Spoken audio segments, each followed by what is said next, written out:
Hi guys, welcome to the first stream of the Anachronist. I am the Anachronist, and today we'll be playing some Super Pong. So maybe I should first explain what this channel is all about. I'm the Anachronist. I'm basically going to play through a bunch of old retro games, because I've never experienced them, and so I wanted to go back and play through all those old games in their chronological order. And now I could use like an emulator or something for that. But to really get the authentic experience, I figured I'd get the original consoles. And I've got the first console set up now. And we're starting with Pong, or actually Super Pong. The original Pong came out back in 1972, which was an arcade game. And then 3 years later, in 1975, they released the home version of Pong, which was the first widely commercialized video game out there. A year later, because there were like a lot of Pong clones by different companies, Atari responded by making their own sequel to the game. I think it wasn't even the first sequel, but Super Pong came after in 1976, and it adds 3 whole new game modes. And Super Pong is the console that I got. It's a dedicated console. This console doesn't play any other games. It's just Super Pong. But I think to introduce it, we'll just go and play a game of Pong. Now, technically, it's a multiplayer game, but I'm gonna just be controlling the bet myself. We'll just go through a game. Here we go. And I instantly failed.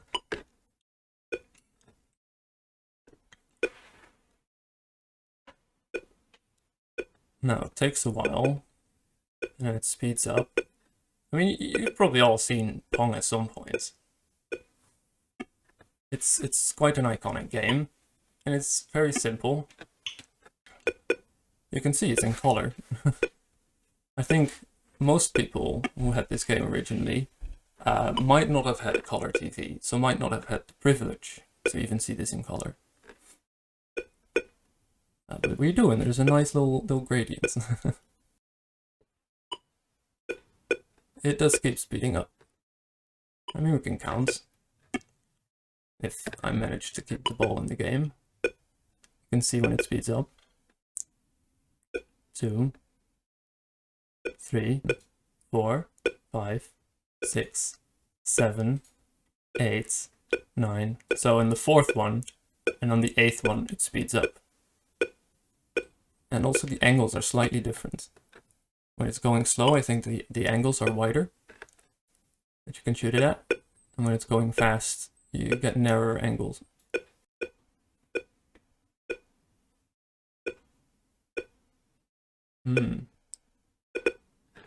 I see. And here we have it. This is a full game of Pong. Super Pong added some more game modes. This classic Pong is actually game mode 4 of the Super Pong console. And I can select the game mode right below here in the console. So if I go to game mode 1, it should not do that. Hold up. I guess game mode 1... Oh, there it is. It's a bit glitchy. Game mode 1 is catch, which is like the opposite of Pong. Instead of trying to hit it back with the bat, you need to try and get it in the hole. There we go. I have noticed that the best way to get points in this game mode is to follow the ball around. So if it goes down, then also move the hole down. Move with it. It doesn't always work. I still need to practice. There we go. I should probably play Solitaire, which I think is the 2nd game mode, right here. On Solitaire, you have 1 bat, and you have 1 little pole that you can determine the height for. And you can just practice on one side. While the other side is closed, you can just try to keep it in the game as long as possible. Or you can try to aim up high. So let's put it at like 3/4. See if I can still get it in.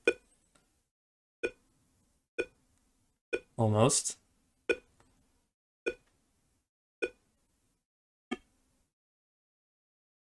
Okay, I think 3/4 is quite doable, but Just, there we go. Hey, I won. Alright, now to show off the last game, this is the namesake of this particular console, the Super Pong console. This is Super Pong. You have double bats. You have a back bat and a front bat. It's like tennis. With a player in the back and a player in the front.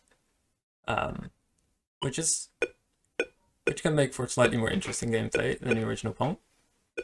It's because it's doubled up and it can get very fast. And if you get it into a locking pattern here, the sound can get very annoying.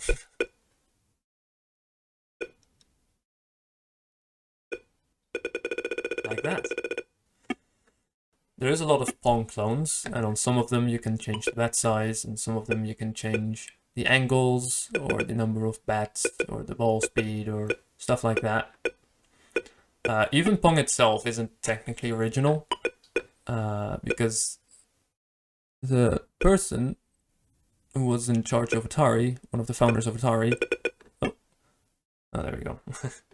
Nolan Bushnell and Ted Dabney founded Atari back in the 60s, and their first employee was a man called Al Elkhorn, and as his first project he was asked to develop Pong, basically, because Bushnell had seen a demonstration of the Magnavox Odyssey, which is a game console which is even older than this one. It's like the first commercially sold game console, and it had a bunch of like sports games like Pong and like tennis and other things like that, which are similar to this one, but they didn't become quite as big hits as Pong. So basically, Bushnell asked Elkhorn to go create Pong as a demo project, and he did so, and it became an actual product rather than just a demo project. It was still derived from the tennis game from the Magnavox Odyssey. There was even a lawsuit about this, and I think Atari had to... there was something about licenses. Had to license the game via Magnavox, I think. So yeah, this isn't the original Pong game actually. It is Pong, but there was an earlier tennis game which did the same, which was on the Magnavox Odyssey. But that one didn't get as popular. And then of course there's many more clones that came out all over the place because there wasn't any legal precedent, so people could just copy it whenever they wanted to. And to combat that, they developed sequels to make people buy the official Atari product. Let's go practice a bit on solitaire. Let's start by 3/4 and see if I did 3/4 last time. I can go like 7/8 or something. See if I can win a round like this. It's gonna be hard. I'm gonna lose. No. Well, I blame the game cutting out. It's not my fault, obviously. Meanwhile, you can watch on the small screen how I'm being absolutely decimated in solitaire again.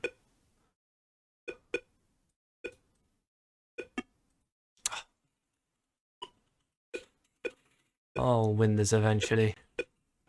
Just you wait. See, that seems to be the trick to it. To get it into a locking pattern high up, and then wait for it to speed up, because if it speeds up, the angles will be more shallow. So then you can go slightly up, and you can score a point.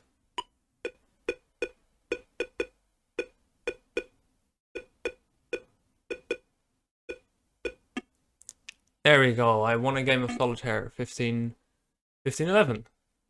Let's go to Classic Pong, restart the game, and have a final round.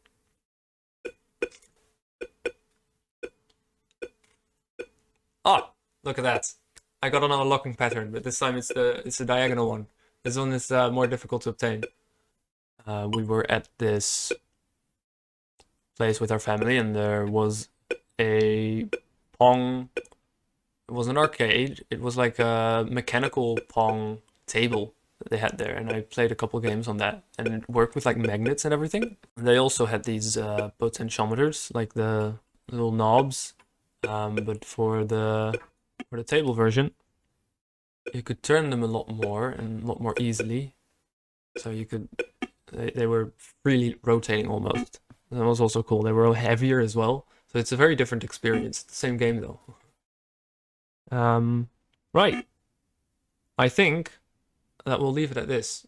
Hopefully for next time I can arrange someone else to play it with me. Otherwise I'll just do some more challenges and locking patterns. Thank you all for watching, and I'll see you next time.